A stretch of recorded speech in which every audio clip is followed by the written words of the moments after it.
السلام علیکم ورحمۃ اللہ وبرکاتہ۔ تمام تعریفیں رب تعالی جل شانہ کے لیے ہیں، جس نے ہمیں پیدا کیا، جو ہماری تمام ضرورتوں کو پورا فرما رہے ہیں، ہماری ضرورتوں کا خیال کرتے ہیں، ہماری حفاظت فرماتے ہیں۔ ہماری ہدایت کے سامان کے لیے اللہ رب العزت نے 1,24,000 کے قریب پیغمبر بھیجے اور اپنے محبوب مکرم حضرت محمد رسول اللہ صلی اللہ علیہ وآلہ وسلم کو سب سے آخر میں بھیجا اور اپنا دین اور اپنی رحمت کو مکمل کر دیا۔ لاکھوں کروڑوں اربوں خربوں درود و سلام علی محمد وعلی آلہ وصحابہ وبارک وسلم۔ اللہم صلی علی محمد النبی الامی وعلی آلہ وصحابہ وازواجہ وبناتہ وبارک وسلم۔ اللہم صلی علی محمد کما تحب وترضی۔ آج کی ویڈیو کی طرف بڑھنے سے پہلے درخواست ہے کہ ان گزارشات کو اپنے دوست احباب عزیز و اقارب میں شیئر کریں، ان کو بھی نیکی کے کام پر ابھاریں۔ ممکن ہے کہ کوئی ایک بھی عمل کرنے والا بن جائے، اگر کوئی ایک بھی عمل کرنے والا بن گیا تو اس کی بھی مغفرت ہوگی، اور دعوت دینے والوں کو بھی رب تعالی جل شانہ اپنے ہاتھ سے انعامات سے نوازیں گے، کیونکہ نبی مکرم صلی اللہ علیہ وآلہ وسلم نے ایک مرتبہ حضرت علی المرتضی رضی اللہ عنہ کو ارشاد فرمایا کہ اے علی، اگر تیری وجہ سے ایک آدمی کو بھی ہدایت مل گئی تو تمہاری مغفرت کے لیے کافی ہے۔ تو بڑھتے ہیں آج کی ویڈیو کی طرف۔ ہماری آج کی ویڈیو کا عنوان ہے صحابہ کرام کی رستم کے دربار میں ایمان افروز گفتار اور کردار۔ تاریخ ابن جریر جلد 3 صفحہ 33 پر حضرت سعد رضی اللہ عنہ اور ایرانی سپہ سالار رستم سے متعلق ایک واقعہ منقول ہے۔ حضرت محمد، حضرت طلحہ، حضرت عمر اور حضرت زیاد رحم اللہ علیہم نے اپنی اپنی سند سے روایت کیا ہے کہ حضرت سعد رضی اللہ عنہ نے آدمی بھیج کر حضرت مغیرہ بن شعبہ رضی اللہ عنہ اور صحابہ کی ایک جماعت کو بلایا اور فرمایا، میں آپ لوگوں کو ان لوگوں یعنی رستم وغیرہ کے پاس بھیجنا چاہتا ہوں، اس بارے میں آپ لوگوں کی کیا رائے ہے؟ ان سب حضرات نے کہا، آپ جو حکم فرمائیں گے ہم تابع دار ہیں اور اس پر پکے رہیں گے، یعنی ہم جانے کے لیے تیار ہیں، اور وہاں جا کر جب کوئی ایسا مسئلہ پیش ہوگا جس میں آپ کی طرف سے کوئی فیصلہ نہیں ہوا ہوگا تو ہم اس چیز کے بارے میں غور کریں گے جو زیادہ مناسب اور لوگوں کے لیے زیادہ مفید ہے، اور جو سمجھ میں آئے گا وہ ہم ان لوگوں کو بتائیں گے۔ حضرت سعد رضی اللہ عنہ نے فرمایا، عقل مند تجربہ کار لوگ ایسے ہی کیا کرتے ہیں، اب آپ لوگ جائیں اور جانے کی تیاری کریں۔ حضرت ربیع بن عامر رضی اللہ عنہ نے کہا، عجمی لوگوں کے اپنے طور طریقے اور آداب ہیں، جب ہم سب ان کے پاس جائیں گے تو وہ سمجھیں گے کہ ہم نے ان کا بڑا اہتمام کیا ہے، لہذا آپ ان کے پاس ایک سے زیادہ آدمی نہ بھیجیں۔ باقی تمام حضرات نے بھی اس بات میں حضرت ربیع رضی اللہ عنہ کی تائید کی۔ اس کے بعد حضرت ربیع رضی اللہ عنہ نے کہا، آپ سب مجھے بھیج دیں۔ اس پر حضرت سعد رضی اللہ عنہ نے انہیں بھیجنے کا فیصلہ کر دیا۔ چنانچہ حضرت ربیع رضی اللہ عنہ رستم کے لشکرگاہ میں اس سے ملنے کے لیے روانہ ہوئے۔ پل پر جو سپاہی مقرر تھے انہوں نے حضرت ربیع رضی اللہ عنہ کو روک لیا اور ان کے آنے کی اطلاع دینے کے لیے آدمی رستم کے پاس بھیجا۔ رستم نے فارس کے بڑے سرداروں سے مشورہ کیا اور یہ سوال کیا کہ ہم کیا صرف اپنی تعداد کے زیادہ ہونے پر فخر کریں یا شاہی اور قیمتی سامان دکھا کر عربوں کو بے حیثیت ہونا ظاہر کریں اور اس طرح انہیں مرغوب کریں۔ سب کا اسی پر اتفاق ہوا کہ شاہی اور قیمتی سامان کا مظاہرہ کیا جائے۔ چنانچہ خزانے سے نکال کر انہوں نے زیب و زینت کا سارا سامان سجا ڈالا اور ہر طرف قیمتی گدے، بچھونے اور قالین بچھا دیے، خزانے میں کوئی چیز نہ رہنے دی۔ رستم کے لیے سونے کا تخت رکھا گیا، اسے بیش قیمت شاندار کپڑے پہنائے گئے اور قیمتی قالین بچھائے گئے اور ایسے تکیے رکھے گئے جو سونے کی تاروں سے بنے ہوئے تھے۔ حضرت ربیع رضی اللہ عنہ کو پل کے سپاہیوں نے آگے جانے کی اجازت دے دی تو حضرت ربیع رضی اللہ عنہ اپنے گھوڑے پر چل پڑے۔ گھوڑے کے بال زیادہ اور قد چھوٹا تھا۔ ان کے پاس ایک چمکدار تلوار تھی اور اسے پرانے کپڑے میں لپیٹا ہوا تھا، اور ان کے نیزے پر چمڑے کے تسمے بندھے ہوئے تھے، اور ان کے پاس گائے کی کھال کی بنی ہوئی ڈھال تھی جس پر روٹی کی مانند سرخ چمڑا لگا ہوا تھا، اور ان کے ساتھ ان کی کمان اور تیر بھی تھے۔ جب اس شاہی دربار کے قریب پہنچے اور سب سے پہلا بچھا ہوا قالین آ گیا تو ان لوگوں نے ان سے کہا کہ نیچے اتر جائیں، لیکن یہ اپنے گھوڑے کو اس قالین پر لے گئے۔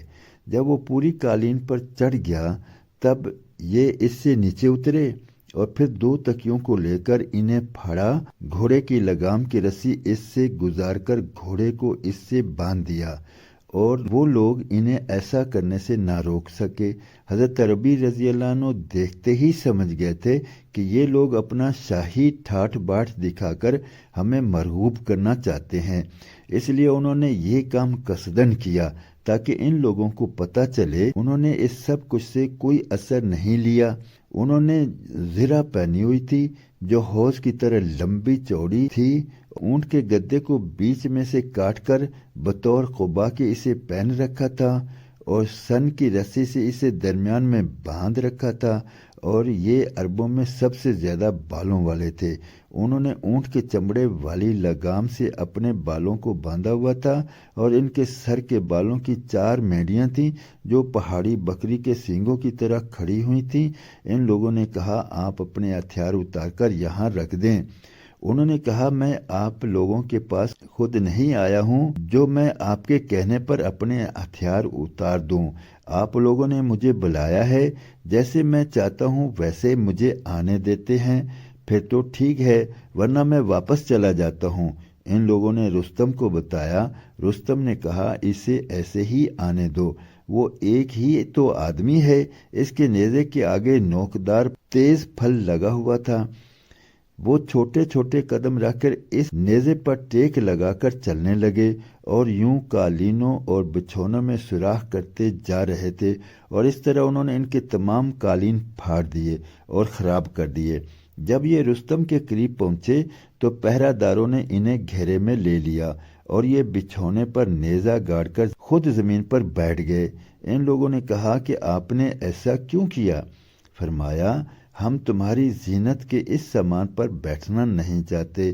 پھر رستم نے ان سے بات شروع کی اور کہا آپ لوگ ملک عرب سے کیوں آئے ہیں؟ فرمایا اللہ نے ہمیں بھیجا ہے، اور وہی ہمیں یہاں اس لیے لے کر آیا ہے تاکہ ہم جسے وہ چاہے اسے بندوں کی عبادت سے نکال کر اللہ رب العزت کی عبادت کی طرف، اور دنیا کی تنگی سے نکال کر دنیا کی وسعت کی طرف، اور ظلم والے ادیان سے نکال کر عدل والے دین اسلام کی طرف لے آئیں۔ اس کے بعد آگے حدیث میں یہ ہے کہ رستم نے اپنی قوم کے سرداروں سے کہا تمہارا ناز ہو، کپڑوں کو مت دیکھو، سمجھداری، گفتگو اور سیرت کو دیکھو۔ عرب کے لوگ کپڑے اور کھانے کا خاص اہتمام نہیں کرتے، ہاں خاندانی صفات کی بڑی حفاظت کرتے ہیں۔ اس حدیث میں یہ بھی ہے کہ پھر وہ لوگ حضرت ربیع کے ہتھیاروں پر اعتراض کرنے لگے اور ان کے ہتھیاروں کا معمولی اور گھٹیا بتانے لگے۔ اس پر انہوں نے ان سے کہا تم اپنی جنگی مہارت مجھے دکھاؤ، میں اپنی تمہیں دکھاتا ہوں۔ یہ کہہ کر چیتڑے میں سے اپنی تلوار باہر نکالی تو وہ آگ کے شعلے کی طرح چمک رہی تھی۔ ان لوگوں نے کہا بس کریں اور اسے نیام میں رکھ لیں۔ چنانچہ انہوں نے اسے نیام میں رکھ لیا۔ پھر حضرت ربیع رضی اللہ عنہ نے ان کی ڈھال پر تیر مارا تو وہ پھٹ گئی، اور ان لوگوں نے حضرت ربیع رضی اللہ عنہ کی ڈھال پر تیر مارا تو وہ نہ پھٹی بلکہ صحیح سالم رہی۔ پھر فرمایا اے فارس والو، تم لوگوں نے کھانے پینے اور لباس کو بڑا کام بنا رکھا ہے، ہم انہیں چھوٹے کام سمجھتے ہیں۔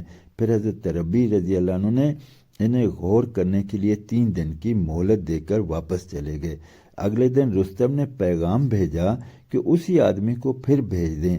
اس پر حضرت سعد رضی اللہ عنہ نے حضرت حذیفہ بن محسن رضی اللہ عنہ کو بھیجا۔ وہ بھی حضرت ربیع رضی اللہ عنہ کی طرح معمولی کپڑوں میں اور سیدھی سادی حالت میں چلے۔ جب پہلے قالین کے پاس پہنچے تو وہاں والوں نے کہا اب آپ سواری سے نیچے اتر جائیں۔ انہوں نے فرمایا میں تب اترتا اگر میں اپنی ضرورت کے لیے آتا، تم جا کر اپنے بادشاہ سے پوچھو کہ میں اس کی ضرورت کی وجہ سے آیا ہوں یا اپنی ضرورت کی وجہ سے۔ اگر وہ کہے کہ میں اپنی ضرورت کی وجہ سے آیا ہوں تو بالکل غلط کہتا ہے اور میں تمہیں چھوڑ کر واپس چلا جاؤں گا، اور اگر وہ کہے کہ اس کی ضرورت کی وجہ سے آیا ہوں تو پھر تم لوگوں کے پاس ویسے آؤں گا جیسا میں چاہوں گا۔ اس پر رستم نے کہا اسے اپنے حال پر چھوڑ دو، جیسے آتا ہے آنے دو۔ چنانچہ حضرت حذیفہ رضی اللہ عنہ وہاں سے آگے چلے اور رستم کے پاس جا کر کھڑے ہو گئے۔ رستم اپنے تخت پر بیٹھا ہوا تھا۔ اس نے کہا نیچے اتر جائیں۔ حضرت حذیفہ رضی اللہ عنہ نے کہا میں نہیں اتروں گا۔ جب انہوں نے اترنے سے انکار کر دیا تو رستم نے ان سے پوچھا کیا بات ہے، آج آپ آئے ہیں، ہمارے کل والے ساتھی نہیں آئے؟ حضرت حذیفہ رضی اللہ عنہ نے کہا ہمارے امیر سختی نرمی ہر حال میں ہمارے درمیان برابری کرنا چاہتے ہیں، کل وہ آئے تھے، آج میری باری ہے۔ رستم نے کہا آپ لوگ کیوں آئے ہیں؟ فرمایا اللہ نے ہمیں اپنا دین عطا فرما کر ہم پہ بڑا احسان فرمایا، ہمیں اپنی نشانیاں دکھائیں، یہاں تک کہ ہم نے اسے پہچان لیا، حالانکہ ہم اس سے پہلے اسے بالکل نہیں جانتے تھے۔ پھر اللہ رب العزت نے ہمیں حکم دیا کہ ہم تمام دنیا کو 3 باتوں میں سے ایک بات کی دعوت دیں، ان باتوں میں سے جسے بھی وہ مان لیں گے اسے ہم قبول کر لیں گے۔ پہلی بات یہ ہے کہ اسلام لے آؤ، اگر اسلام لے آؤ گے تو ہم تمہیں چھوڑ کر واپس چلے جائیں گے۔ دوسری بات یہ ہے کہ اگر اسلام نہیں لاتے تو پھر جزیہ ادا کرو، اگر جزیہ ادا کرو گے اور تمہیں ضرورت پڑی تو ہم تمہاری دشمن سے حفاظت کریں گے۔ تیسری بات یہ ہے کہ یہ دونوں باتیں منظور نہ ہوں تو پھر لڑائی اور مقابلہ۔ رستم نے کہا کیا چند دن تک کے لیے صلح ہو سکتی ہے؟ فرمایا ہاں 3 دن کے لیے ہو سکتی ہے، لیکن وہ 3 دن کل گزشتہ سے شمار ہوں گے۔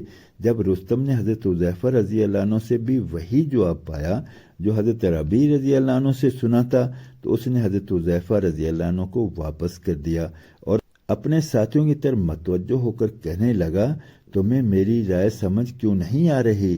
کل ہمارے پاس پہلا آدمی آیا اور وہ ہم پر غالب آ گیا اور ہمارے قالین پر نہ بیٹھا بلکہ ہمارے انتظامات چھوڑ کر ہماری زمین پر بیٹھ گیا، اور اس نے اپنا گھوڑا ہماری زینت کے سامان کے اوپر کھڑا کیا، اور ہم نے زینت کے لیے جو تکیے رکھے تھے اس کے ساتھ اپنا گھوڑا باندھ دیا۔ اسے اچھی فال لینے کا موقع مل گیا کیونکہ وہ ہماری زمین کو بھی اپنے ساتھیوں کے پاس لے گیا اور زمین میں جو کچھ تھا اسے بھی لے گیا۔ ان تمام باتوں کے باوجود وہ عقل مند بھی بہت تھا۔ آج یہ دوسرا آدمی ہمارے پاس آیا، یہ آ کر ہمارے سر پر کھڑا ہو گیا، یہ بھی اچھی فال لے کر گیا، یہ تو ہمیں نکال کر ہماری زمین پر قبضہ کر لے گا۔ رستم کے ساتھیوں نے رستم کی باتوں کا سخت جواب دیا اور ان میں بات چیت اتنی بڑی کہ رستم کو بھی غصہ آ گیا اور اس کے ساتھیوں کو بھی۔ اگلے دن رستم نے پیغام بھیجا کہ ہمارے پاس ایک آدمی بھیجو۔ چنانچہ مسلمانوں نے حضرت مغیرہ بن شعبہ رضی اللہ عنہ کو بھیجا۔ حضرت ابو سفیان نہاندی رحمۃ اللہ علیہ کہتے ہیں جب حضرت مغیرہ رضی اللہ عنہ پل پر پہنچے اور پل پار کر کے فارس والوں کے پاس جانا چاہا تو انہیں پہرہ داروں نے روکا اور رستم سے ان کے بارے میں اجازت طلب کی، اور انہوں نے صحابہ اکرام کو مرغوب کرنے کے لیے جو شاہی انتظامات کر رکھے تھے وہ سارے اسی طرح سے تھے، انہوں نے کوئی تبدیلی نہیں کی تھی۔ ان لوگوں نے تاج اور قیمتی کپڑے جو کہ سونے کے تاروں سے بنے ہوئے تھے پہنے ہوئے تھے، اور تیر پھینکنے سے تیر جتنی دور جاتا ہے اتنی دور تک قالین بچھائے ہوئے تھے، ان پر چل کر ہی آدمی ان کے بادشاہ تک پہنچ سکتا تھا۔ بہرحال رستم کی اجازت دینے پر حضرت مغیرہ رضی اللہ عنہ وہاں سے آگے چلے۔ ان کے سر کے بالوں کی 4 مینڈیاں بنی ہوئی تھیں، وہ چلتے چلتے جا کر رستم کے ساتھ اس کے تخت اور گدے پر بیٹھ گئے۔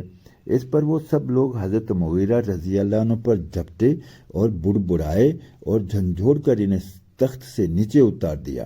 حضرت مغیرہ رضی اللہ عنہ نے فرمایا، ہمیں تو یہ خبر پہنچی تھی کہ آپ لوگ بڑے سمجھدار ہیں، لیکن میں نے آپ لوگوں سے زیادہ بیوقوف قوم کوئی نہیں دیکھی۔ ہم تمام عرب لوگ آپس میں برابر ہیں، ہم میں سے کوئی کسی کو اپنا غلام نہیں بناتا۔ ہاں کسی سے جنگ ہو تو پھر اور بات ہے۔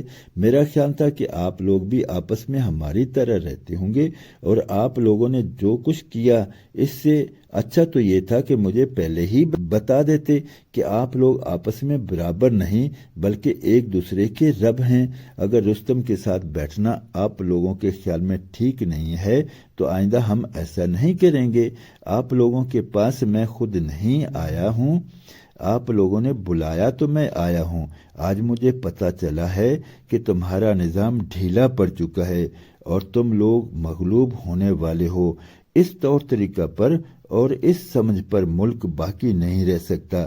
یہ باتیں سن کر عام لوگ کہنے لگے، اللہ کی قسم یہ عربی بالکل ٹھیک کہہ رہا ہے۔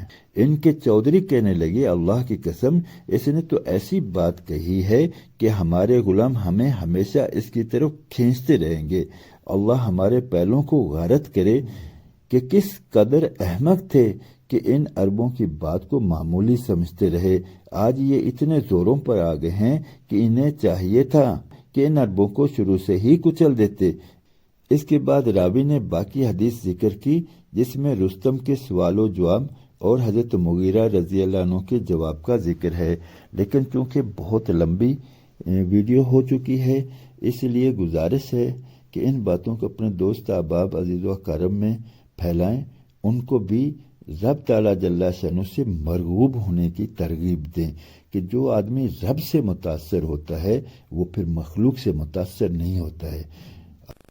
رب تعالیٰ جل شانہ سے دعا ہے کہ رب تعالیٰ جل شانہ مجھے، آپ کو اور ہم سب کو اس پر عمل کی توفیق عطا فرمائے، اپنی ذات کا تأثر ہمارے دل میں پیدا فرمائے اور مخلوق کے تأثر کو ختم فرما دیں۔ اب تک کے لیے اتنا ہی، انشاءاللہ ملتے ہیں اگلی ویڈیو میں۔ السلام علیکم ورحمۃ اللہ وبرکاتہ۔ ہماری